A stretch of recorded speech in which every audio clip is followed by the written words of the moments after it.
ਪ੍ਰਧਾਨ ਮੰਤਰੀ ਨੇ ਕਿਹਾ ਕਿ ਮੈਂ ਚਾਹੁੰਦਾ, ਯਾਨੀ ਕਿ ਉਹ ਚਾਹੁੰਦੇ ਨੇ ਕਿ ਦੇਸ਼ ਦੇ ਵਿੱਚ ਸਾਰੇ ਸੂਬਿਆਂ ਦੀ ਪੁਲਿਸ ਦੀ ਯੂਨੀਫਾਰਮ ਇੱਕੋ ਹੋ ਜਾਵੇ। One nation one police uniform. हाँ, उस राज्य का एक टैग हो सकता है, उस राज्य का एक नंबर हो सकता है, लेकिन पहचान कॉमन बने। यूनिफॉर्म क्यों बदलना चाਹੁੰਦੇ ਹੋ? ਉਹਦੇ ਕੰਸਟਰਕਟਿਵ ਬੈਨੀਫਿਟਸ ਦੱਸੋ ਕੀ ਹੈ।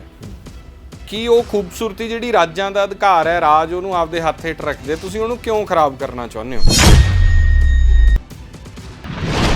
ਇਹਦੇ ਪਿੱਛੇ ਇੱਕੋ ਇੱਕ ਮਕਸਦ ਹੈ ਕਿ ਦੇਸ਼ ਦੀ ਜਿਹੜੀ ਸੈਂਟਰਲਾਈਜੇਸ਼ਨ ਆਫ ਪਾਵਰ ਲਿਆਉਣਾ ਚਾਹੁੰਦੇ ਇਹ, ਇੱਕ ਥਾਂ ਤੇ ਪਾਵਰ ਇਕੱਠੀ ਹੋਵੇ। ਤੁਹਾਡੇ ਟੈਕਸਸ ਇਹ ਸੈਂਟਰਲਾਈਜ਼ਡ ਕਰਤੇ, ਅੱਜ ਤੁਹਾਨੂੰ ਆਪਦੇ ਟੈਕਸ ਪਿੱਛੇ ਸੈਂਟਰ ਦੇ ਅੱਗੇ ਹੱਥ ਅੱਡਣਾ ਪੈਂਦਾ ਹੈ ਕਿ ਸਾਨੂੰ ਦੇ ਦਿਓ, ਤੁਹਾਡੇ ਪੱਲੇ ਕੱਖ ਨਹੀਂ ਰਹਿ ਗਿਆ ਉਹਦੇ ਨਾਲ।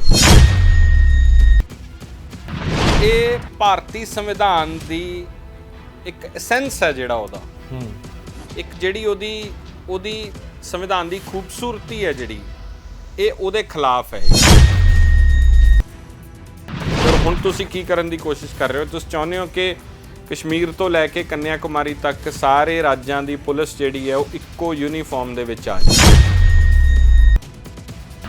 ਨਹੀਂ, ਸੰਵਿਧਾਨ ਕੀ ਕਹਿੰਦਾ ਹੈ? ਸੰਵਿਧਾਨ ਤੁਹਾਡਾ ਕੀ ਕਹਿੰਦਾ ਹੈ ਕਿ ਇਹ ਵੱਖ-ਵੱਖ ਰਾਜਾਂ ਦਾ ਸਮੂਹ ਹੈ ਭਾਰਤ। ਬਿਲਕੁਲ। ਤੇ ਜੇ ਇਹ ਇੱਕ ਹੁੰਦੀ ਜਾਂ ਰੱਖਣੀ ਹੁੰਦੀ ਤੇ ਫਿਰ ਬਾਬਾ ਸਾਹਿਬ ਅੰਬੇਦਕਰ ਸਾਹਿਬ ਤੋਂ ਸਿਆਣੇ ਤਾਂ ਤੁਸੀਂ ਹੈ ਨਹੀਂ ਗੇ। ਤੁਸੀਂ ਪੰਜਾਬ ਦੀ ਯੂਨੀਫਾਰਮ 'ਚ ਵੱਖਰਾ ਕੀ ਹੈ ਦੱਸਾਂ? ਦਸਤਾਰ ਹੈ। ਪੰਜਾਬ ਦੇ ਵਿੱਚ ਪੁਲਿਸ ਨੂੰ ਦਸਤਾਰ ਜਾਂ ਉਹ ਝਾਲਰ ਜਿਹੜੀ ਉਹ ਮੈਂਡੇਟਰੀ ਹੈ। ਤੁਸੀਂ ਦੇਖੋ ਉਹ ਪੱਗ ਜਿਹੜੀ ਹੈ ਉਹ ਪੰਜਾਬ ਦੀ ਪੁਲਿਸ ਦੀ ਇੱਕ ਪਛਾਣ ਹੈ ਜਿਹੜੀ। ਹੁਣ ਤੁਸੀਂ ਜਦੋਂ ਇਸ ਤਰ੍ਹਾਂ ਦੀ ਪਾਲਿਸੀ ਲੈ ਕੇ ਆਉਣਾ ਚਾਹੁੰਦੇ ਹੋ ਤਾਂ ਉਹਦੇ ਨਾਲ ਬੈਨੀਫਿਟ ਕੀ ਹੈ? ਇਹ ਬੈਨੀਫਿਟ ਨਹੀਂ ਹੈ ਸਿਰਫ, ਦਰਅਸਲ ਇਹਦੇ 'ਚ ਕੋਈ ਫਾਇਦਾ ਨਹੀਂ ਹੋਣ ਲੱਗਿਆ ਕਿ ਜੇ ਤੁਸੀਂ ਸਵੇਰੇ ਕਲਕੱਤੇ ਵਾਲੇ ਪੁਲਿਸ ਨੂੰ ਕਹੋ ਕਿ ਚਿੱਟੇ ਕੱਪੜੇ ਲਾ ਕੇ ਤੇ ਤੁਸੀਂ ਖਾਕੀ ਪਾ ਲਓ, ਪੂਰੇ ਦੇਸ਼ ਦੀ ਪੁਲਿਸ ਨੂੰ ਤੁਸੀਂ ਇੱਕੋ ਯੂਨੀਫਾਰਮ ਦੇ ਵਿੱਚ ਇਸ ਕਰਕੇ ਰੰਗਣਾ ਚਾਹੁੰਦੇ ਹੋ ਕਿਉਂਕਿ ਜਿਹੜੀ ਵੱਖ-ਵੱਖ ਰਾਜਾਂ ਦੇ ਸਮੂਹ ਨੂੰ ਬਣਾ ਕੇ ਭਾਰਤ ਬਣਿਆ, ਤੁਸੀਂ ਉਸ ਸੈਂਸ ਨੂੰ ਖਤਮ ਕਰਨਾ ਚਾਹੁੰਦੇ ਹੋ ਮੁਲਕ ਦੇ। ਇਹ ਜਿਹੜੀ ਸੈਂਟਰਲਾਈਜੇਸ਼ਨ ਆਫ ਪਾਵਰ ਤੇ ਰਾਜਾਂ ਤੋਂ ਅਧਿਕਾਰ ਖੋਹਣ ਦੀ ਜਿਹੜੀ ਇਹ ਪਾਲਿਸੀ ਤੇ ਸਰਕਾਰ ਕੰਮ ਕਰ ਰਹੀ ਹੈ, ਉਹਦੇ ਵਿੱਚ ਇਹ ਵੀ ਇੱਕ ਹਿੱਸਾ ਹੈ ਕਿ ਤੁਸੀਂ ਹਿੰਦੀ ਜਿਹੜੀ ਭਾਸ਼ਾ ਹੈ ਉਹਦੇ ਨਾਲ ਤੁਹਾਡਾ ਰੌਲਾ ਕੀ ਹੈ? ਤੁਸੀਂ ਹਿੰਦੀ ਨੂੰ ਪੰਜਾਬੀ ਤੁਹਾਡੀ ਮਾਂ ਬੋਲੀ ਹੋਊਗੀ ਪਰ ਹਿੰਦੀ ਨਾਲ ਰੌਲਾ ਕੀ? ਹਿੰਦੀ ਨਾਲ ਕੋਈ ਰੌਲਾ ਨਹੀਂ ਗਾ। ਹਿੰਦੀ ਸਾਨੂੰ ਉਨੀ ਪਿਆਰੀ ਹੈ ਜਿੰਨੀ ਪੰਜਾਬੀ ਪਿਆਰੀ, ਪਰ ਪੰਜਾਬੀ ਵੱਧ ਪਿਆਰੀ ਕਿਉਂਕਿ ਉਹ ਸਾਡੀ ਮਾਂ ਬੋਲੀ, ਔਰ ਸਾਡੇ ਤੇ ਤੁਸੀਂ ਥੋਪ ਨਹੀਂ ਸਕਦੇ ਕਿ ਅਸੀਂ ਹਿੰਦੀ ਬੋਲੀਏ। ਸਿਮਿਲਰਲੀ ਜੇ ਤੁਸੀਂ ਕੱਲ ਨੂੰ ਇਹ ਕਹੋਗੇ ਕਿ ਪੂਰੇ ਦੇਸ਼ ਦੀ ਇੱਕ ਭਾਸ਼ਾ ਤਮਿਲ ਹੋਵੇ, ਸਾਨੂੰ ਉਹਦੇ 'ਚ ਵੀ ਦਿੱਕਤ ਹੈ ਜੀ। ਜੇ ਤੁਸੀਂ ਇਹ ਕਹਿ ਦਿਓਗੇ ਕਿ ਪੂਰੇ ਮੁਲਕ 'ਚ ਪੰਜਾਬੀ ਲਾਗੂ ਕਰ ਦਿਓ, ਮੈਂ ਉਹਦੇ ਖਿਲਾਫ ਵੀ ਬੋਲੂੰਗਾ। ਬਿਲਕੁਲ ਨਹੀਂ ਹੋ, ਮੈਂ ਇਹ ਨਹੀਂ ਕਹਿ ਰਿਹਾ, ਮੈਂ ਉਹਦੇ ਖਿਲਾਫ ਵੀ ਬੋਲੂੰਗਾ ਵੀ ਕਿਉਂ ਬਈ ਤਮਿਲਨਾਡੂ ਵਾਲਾ ਪੰਜਾਬੀ ਕਿਉਂ ਬੋਲੇ, ਉਹ ਆਪਦੀ ਭਾਸ਼ਾ ਬੋਲੇ। ਤੁਸੀਂ ਇਹ ਦੇਖੋ ਤੁਹਾਡੇ ਸਾਇੰਟਿਸਟ ਜਿਹੜੇ ਪੈਦਾ ਹੋਏ ਉਹ ਜ਼ਿਆਦਾਤਰ ਸਾਊਥ ਤੋਂ ਤੁਹਾਨੂੰ ਵੱਡੇ ਸਾਇੰਟਿਸਟ ਮਿਲੇ ਨੇ ਜੀ। ਸਾਡੇ ਮਹਿਰੂਮ ਰਾਸ਼ਟਰਪਤੀ APJ ਅਬਦੁਲ ਕਲਾਮ ਤੋਂ ਵੱਡਾ ਸਾਇੰਟਿਸਟ ਕੌਣ ਹੋਊਗਾ ਜਿਹੜਾ ਤੁਸੀਂ ਦੇਖੋ ਕਿ ਛੋਟੇ ਜਿਹੇ ਪਿੰਡ ਤੋਂ ਉੱਠਿਆ ਜੀ। ਉਹਨਾਂ ਨੇ ਕਿਹੜੀ ਭਾਸ਼ਾ ਬੋਲੀ ਫਿਰ ਉਹ ਬਾਅਦ ਦੇ ਵਿੱਚ?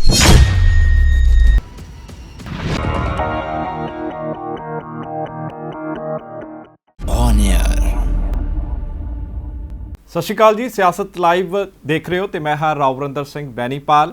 ਅੱਜ ਸਿਆਸਤ ਲਾਈਵ ਦਾ ਐਪੀਸੋਡ ਸ਼ੁਰੂ ਕਰਨ ਤੋਂ ਪਹਿਲਾਂ ਦਰਸ਼ਕਾਂ ਦੇ ਨਾਲ ਇੱਕ ਚੰਗੀ ਖਬਰ ਤੇ ਪਿਆਰੀ ਜੀ ਖਬਰ ਸਾਂਝੀ ਕਰ ਲੈਂਦੇ ਆ ਕਿ ਸਿਆਸਤ ਲਾਈਵ ਹੁਣ ਤੱਕ 100 ਐਪੀਸੋਡ ਪੂਰੇ ਕਰ ਚੁੱਕਿਆ। ਦਰਸ਼ਕਾਂ ਦਾ ਪਿਆਰ ਹੈ ਕਿ ਲਗਾਤਾਰ ਤੁਸੀਂ ਸਾਡੇ ਇਸ ਸ਼ੋਅ ਨੂੰ ਪਿਆਰ ਦੇ ਰਹੇ ਹੋ, ਸੁਣਦੇ ਹੋ, ਸਮਾਂ ਦੇ ਰਹੇ ਹੋ, ਤਾਂ ਸਾਰੇ ਦਰਸ਼ਕਾਂ ਦਾ ਬਹੁਤ-ਬਹੁਤ ਧੰਨਵਾਦ। ਤੇ ਸ਼ੁਰੂਆਤ ਕਰਦੇ ਹਾਂ ਅੱਜ ਦੇ ਇਸ ਸਿਆਸਤ ਲਾਈਵ ਐਪੀਸੋਡ ਦੀ ਦੇਸ਼ ਦੇ ਪ੍ਰਧਾਨ ਮੰਤਰੀ ਨਰਿੰਦਰ ਮੋਦੀ ਦੇ ਉਸ ਬਿਆਨ ਤੋਂ, ਜਿਸ ਬਿਆਨ ਦੇ ਵਿੱਚ ਨਰਿੰਦਰ ਮੋਦੀ ਨੇ ਇੱਕ ਵਾਰ ਫਿਰ ਤੋਂ ਇੱਕ ਨੇਸ਼ਨ ਦੀ ਗੱਲ ਕੀਤੀ ਹੈ ਤੇ ਇਸ ਵਾਰ PM ਮੋਦੀ ਚਾਹੁੰਦੇ ਨੇ ਕਿ ਵਨ ਨੇਸ਼ਨ ਵਨ ਯੂਨੀਫਾਰਮ ਹੋਵੇ, यानी कि पूरे देश के विच जिहड़ी पुलिस है वख-वख राज्यां दी उहदी जिहड़ी वर्दी है यूनीफॉर्म है वो इक्को ही होनी चाहिए है।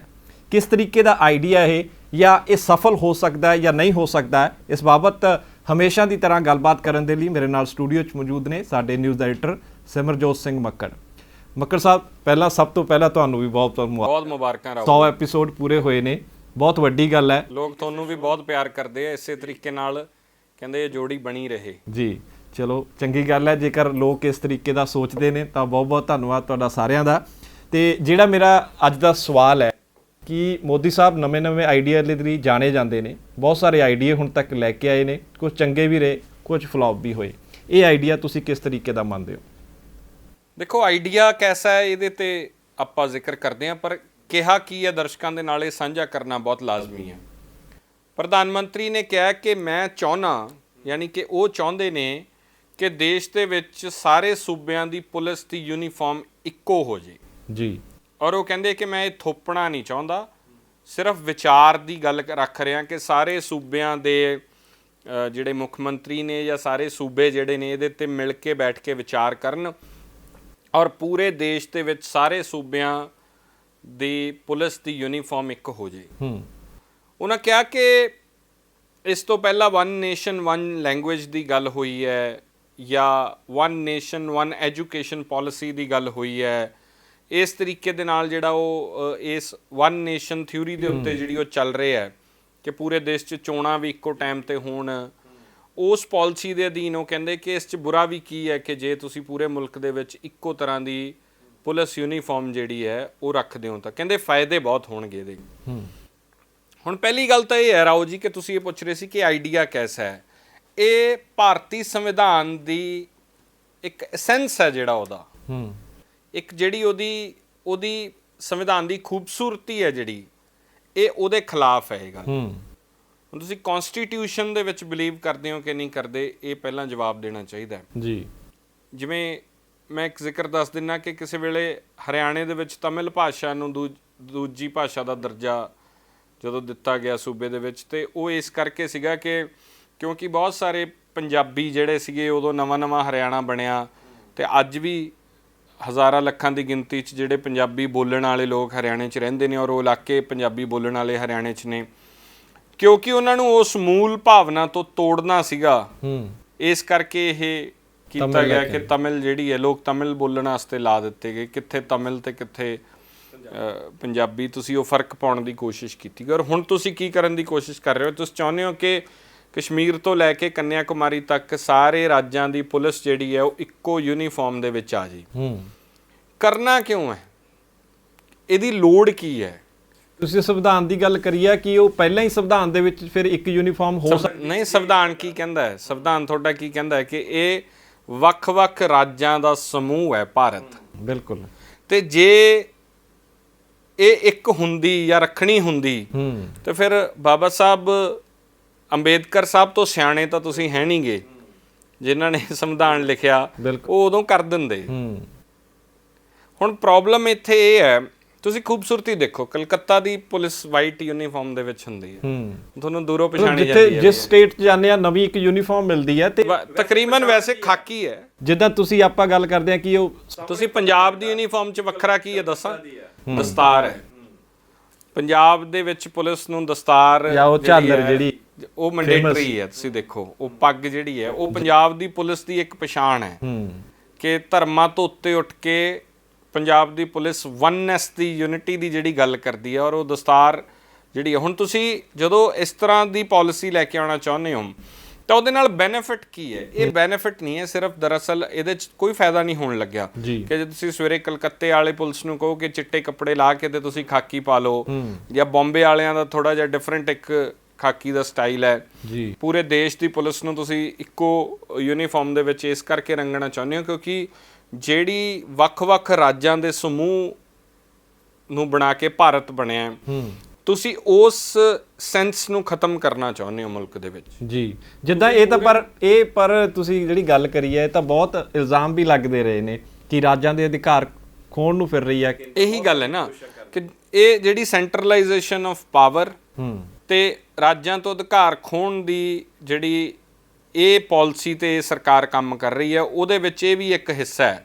ਹੌਲੀ ਹੌਲੀ ਇੱਕ ਚੀਜ਼ਾਂ, ਜਿਵੇਂ ਬਹੁਤ ਸਾਰੇ ਲੋਕ ਇਸ ਗੱਲ ਤੇ ਲੜਦੇ ਜਿਨ੍ਹਾਂ ਨੂੰ ਸਮਝ ਹੀ ਹੈ ਨਹੀਂ ਗੀ ਕਿ ਤੁਸੀਂ ਹਿੰਦੀ ਜਿਹੜੀ ਭਾਸ਼ਾ ਹੈ ਉਹਦੇ ਨਾਲ ਤੁਹਾਡਾ ਰੌਲਾ ਕੀ ਹੈ? ਤੁਸੀਂ ਹਿੰਦੀ ਨੂੰ ਪੰਜਾਬੀ ਤੁਹਾਡੀ ਮਾਂ ਬੋਲੀ ਹੋਊਗੀ, ਪਰ ਹਿੰਦੀ ਨਾਲ ਰੌਲਾ ਕੀ? ਹਿੰਦੀ ਨਾਲ ਕੋਈ ਰੌਲਾ ਨਹੀਂਗਾ। ਹਿੰਦੀ ਸਾਨੂੰ ਉਨੀ ਪਿਆਰੀ ਹੈ ਜਿੰਨੀ ਪੰਜਾਬੀ ਪਿਆਰੀ, ਪਰ ਪੰਜਾਬੀ ਵੱਧ ਪਿਆਰੀ ਕਿਉਂਕਿ ਉਹ ਸਾਡੀ ਮਾਂ ਬੋਲੀ, ਔਰ ਸਾਡੇ ਤੇ ਤੁਸੀਂ ਥੋਪ ਨਹੀਂ ਸਕਦੇ ਕਿ ਅਸੀਂ ਹਿੰਦੀ ਬੋਲੀਏ। ਬਿਲਕੁਲ।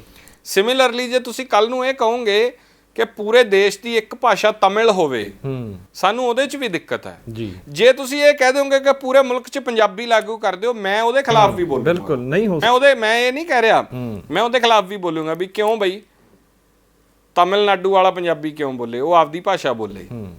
ਕਰਨਾਟਕਾ ਵਾਲਾ ਕੰਨੜ ਕਿਉਂ ਨਾ ਬੋਲੇ, ਉਹ ਪੰਜਾਬੀ ਕਿਉਂ ਬੋਲੇ। ਗੱਲ ਹਿੰਦੀ ਦਾ ਰੌਲਾ ਨਹੀਂ ਹੈ।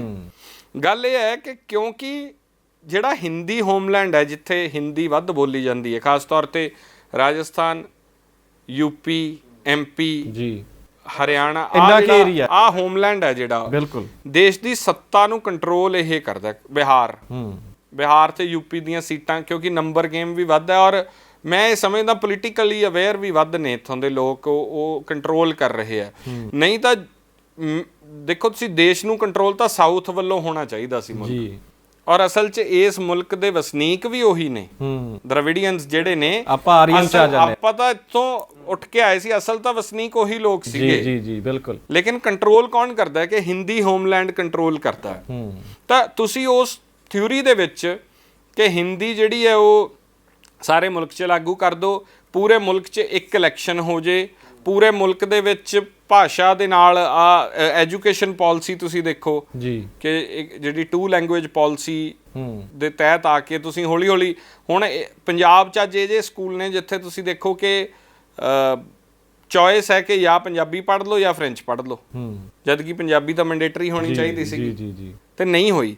ਖੈਰ ਅੱਜ ਦਾ ਵਿਸ਼ਾ ਇਹ ਸੀ ਕਿ ਤੁਸੀਂ ਯੂਨੀਫਾਰਮ ਕਿਉਂ ਬਦਲਣਾ ਚਾਹੁੰਦੇ ਹੋ, ਉਹਦੇ ਕੰਸਟਰਕਟਿਵ ਬੈਨੀਫਿਟਸ ਦੱਸੋ ਕੀ ਹੈ, ਕੀ ਉਹ ਖੂਬਸੂਰਤੀ ਜਿਹੜੀ ਰਾਜਾਂ ਦਾ ਅਧਿਕਾਰ ਹੈ, ਰਾਜ ਉਹਨੂੰ ਆਪਦੇ ਹੱਥ ਹੇਠ ਰੱਖਦੇ, ਤੁਸੀਂ ਉਹਨੂੰ ਕਿਉਂ ਖਰਾਬ ਕਰਨਾ ਚਾਹੁੰਦੇ ਹੋ?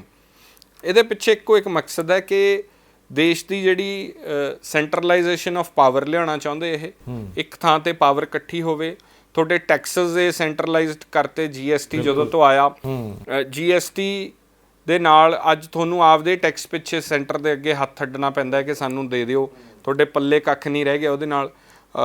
ਔਰ ਹੌਲੀ ਹੌਲੀ ਉਹ ਰੰਗ ਹੈ ਜਿਹੜਾ, ਉਹ ਨੇਸ਼ਨ ਦਾ ਜਿਹੜਾ ਇੱਕ ਕਨਸੈਪਟ ਹੈ, ਉਹਦੇ 'ਚ ਤੁਸੀਂ ਰੰਗੇ ਜਾਂਦੇ ਹੋ।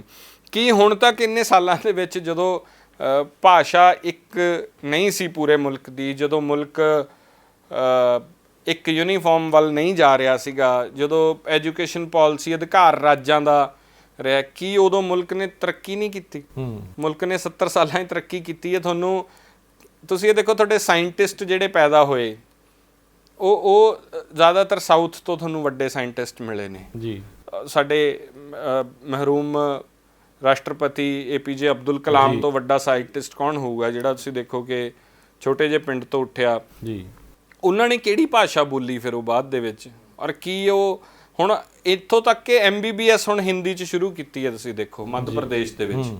ਤਾਂ ਜਦੋਂ ਪੂਰਾ ਗਲੋਬ, ਪੂਰੀ ਦੁਨੀਆ ਇੱਕ ਗਲੋਬਲ ਵਿਲੇਜ ਵੱਲ ਜਾ ਰਿਹਾ ਹੈ, ਉਦੋਂ ਤੁਸੀਂ ਟਰਮੀਨੋਲੋਜੀਆਂ ਕਦੇ ਵੀ ਜਿਹੜੀਆਂ, ਇੱਕ ਮੇਰੇ ਯਾਦ ਹੈ ਮੈਂ ਡਿਬੇਟ ਕਰ ਰਿਹਾ ਸੀਗਾ ਅੱਜ ਤੋਂ 5-6 ਸਾਲ ਪਹਿਲਾਂ ਇੱਕ ਚੈਨਲ ਦੇ ਉੱਤੇ, ਮੈਂ ਜੌਬ ਕਰਦਾ ਸੀ ਉਦੋਂ, ਇੱਕ ਗੈਸਟ ਸੀਗੇ ਸਾਡੇ, ਉਹਨਾਂ ਨੇ ਬੜੀ ਖੂਬਸੂਰਤ ਗੱਲ ਕੀਤੀ ਸੀ ਕਿ ਟਰਮੀਨੋਲੋਜੀ ਕਦੇ ਚੇਂਜ ਨਹੀਂ ਹੋ ਸਕਦੀ।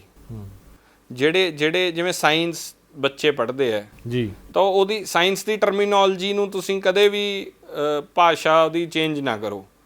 ਜੇ ਆਪਾਂ ਸਾਇੰਸ ਹਿੰਦੀ 'ਚ ਜਾਂ ਪੰਜਾਬੀ 'ਚ ਵੀ ਪੜ੍ਹ ਰਹੇ ਹਾਂ, ਤਾਂ ਜਿਹੜੇ ਟਰਮੀਨੋਲੋਜੀ ਦੇ ਸ਼ਬਦ ਹੈ ਉਹ ਅੰਗਰੇਜ਼ੀ 'ਚ ਹੀ ਹੋਣ, ਤਾਂ ਕਿ ਗਲੋਬਲੀ ਜਦੋਂ ਤੁਸੀਂ ਜਾ ਕੇ ਰਿਪਰੈਜ਼ੈਂਟ ਕਰ ਰਹੇ ਹੋ ਤਾਂ ਉਹ ਅੱਜ ਗਲੋਬਲੀ ਐਕਸੈਪਟਡ ਅੰਗਰੇਜ਼ੀ ਦੇ ਸ਼ਬਦ ਨੇ ਜੀ। ਹੁਣ ਇਹਦੇ 'ਚ ਇਹ ਗੱਲ ਨਹੀਂ ਆ ਜਾਂਦੀ ਵੀ ਮੇਰੀ ਭਾਸ਼ਾ ਉੱਚੀ ਹੈ ਤੇਰੀ ਨੀਵੀਂ ਹੈ, ਜਾਂ ਸਾਡੀ ਨੀਵੀਂ ਹੈ ਤੇਰੀ ਉੱਚੀ ਹੈ, ਜਾਂ ਮਾਂ ਬੋਲ। ਗੱਲ ਇਹ ਕਿ ਅੱਜ ਪੂਰੀ ਦੁਨੀਆ ਜਦੋਂ ਤੁਸੀਂ ਇਹ ਟ੍ਰੈਂਡ ਚੱਲਿਆ ਤਾਂ ਉਹਦੇ ਨਾਲ ਤੁਸੀਂ ਲੜਨਾ ਹੈ, ਤਾਂ ਤੁਹਾਡੇ ਬੱਚੇ, ਤੁਹਾਡੀ ਸੋਸਾਇਟੀ ਇਕੁਇਪ ਕਿਵੇਂ ਹੋਵੇ। ਤੇ ਤੁਸੀਂ ਕਹੀ ਜਾਂਦੇ ਹੋ ਹਿੰਦੀ 'ਚ MBBS ਕਰ ਲਓ ਜਾ ਕੇ, ਤੇ ਫਿਰ ਉਹ ਹਿੰਦੀ 'ਚ ਜਿਹੜੀ ਟਰਮੀਨੋਲੋਜੀ MBBS 'ਚ ਪੜ੍ਹੂਗਾ ਉਹ ਫਿਰ ਜਾ ਕੇ ਕੱਲ੍ਹ ਨੂੰ ਤੁਹਾਨੂੰ ਗਲੋਬਲੀ ਕਿਵੇਂ ਰਿਪਰੈਜ਼ੈਂਟ ਕਰੂਗਾ ਜਾ ਕੇ, ਇਹ ਬਹੁਤ ਵੱਡਾ ਸਵਾਲ ਹੈ। ਇਹ ਇਸ ਕਰਕੇ ਠੀਕ ਹੈ ਬਾਕੀ ਭਾਸ਼ਾਵਾਂ 'ਚ ਵੀ ਹੋਣਾ ਚਾਹੀਦਾ ਹੈ, ਲੇਕਿਨ ਮੈਨੂੰ ਲੱਗਦਾ ਕਿ ਸੋਸਾਇਟੀ ਦੀਆਂ ਉਹ ਚੀਜ਼ਾਂ ਜਿਹੜੀਆਂ ਇੰਜੀਨੀਅਰਿੰਗ ਹੈ, ਜਾਂ ਤੁਸੀਂ ਦੇਖੋ ਕਿ ਉਹ ਬੇਸਿਕ ਤੁਸੀਂ ਆਪਦੀ ਐਜੂਕੇਸ਼ਨ ਜਿਹੜੀ ਉਹ ਆਪਦੀ ਮਾਤਰ ਭਾਸ਼ਾ 'ਚ ਲਓ, ਉਸ ਤੋਂ ਵਧੀਆ ਕੁਝ ਨਹੀਂ ਹੈ ਜੀ। ਪਰ ਹਾਇਰ ਐਜੂਕੇਸ਼ਨ 'ਚ ਜਾ ਕੇ ਤਾਂ ਇਹ ਤੁਹਾਨੂੰ ਇਹ ਮਜਬੂਰੀ ਬਣਦੀ ਹੈ, ਜੇ ਗਲੋਬਲੀ ਤੁਸੀਂ ਜਾ ਕੇ ਬਾਹਰ ਜਾਣਾ ਤਾਂ ਪਹਿਲਾਂ ਆਈਲੈਟਸ ਦਾ ਤੁਹਾਨੂੰ ਹੌਲੀ ਹੌਲੀ ਜਿਹੜੀ ਇਹ ਪਾਲਿਸੀ ਹੈ ਕਿ ਉਹ ਸੈਂਟਰਲਾਈਜ਼ ਕਰਕੇ ਤੁਹਾਡੇ ਦਿਮਾਗ ਨੂੰ ਇਸ ਤਰੀਕੇ ਨਾਲ ਵਾਸ਼ ਕਰਕੇ ਉਹ ਵਨ ਵਾਲੇ ਕਨਸੈਪਟ 'ਚ ਲਿਆ ਕੇ ਤੇ ਅਖੀਰ ਉਹ ਜਿਹੜਾ ਉਹਨਾਂ ਦਾ ਏਜੰਡਾ ਹੈ ਇਹ ਉਸ ਏਜੰਡੇ ਦੇ ਤਹਿਤ ਲਿਆਉਣਾ ਚਾਹੁੰਦੇ ਆ।